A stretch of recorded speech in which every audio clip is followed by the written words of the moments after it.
ko manoyude yiero. Wan kaka ute fwambo gi keyo ne ok wachung' gi party yote. Mar ariyo, sirkal nyaka ng'e ni ute fwambo gi keyo ema bende ochung' ne piny. Ka giloro dhoudi ma ute fwambo gi keyo onego bed ni tiyogo, to ka wachako bedo gi tabu e pacho ka, to tabu ni biro mako jopiny duto, kendo jo-Kenya duto biro winjo lit ma ute fwambo gi keyo ok tik tijgi yo makare. King'iyo e pinje moko machielo kata mana machiegni kodwa ka, iyudo ka pinjego pod gin gi chandruok mathoth kaluwore gi tije jofwambo gi keyo mok nyal tiyo tich makare mondo sirkal otijne jopiny.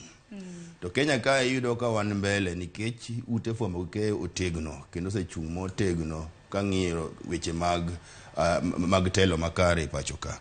Koro mano mineno ema chendo sirkal. To sirkal wang'eyo maber, king'iyo kuom dweche 9 ma gisebedo e sirkal, iyudo ka mibadhi ng'eny.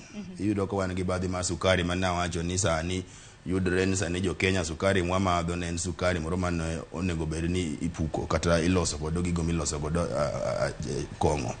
Iyudo ka sani wawacho ni wan gi midhadhi mar KEMSA. Mibadhi mar KEMSA pok orumo, sani wan gi mibadhi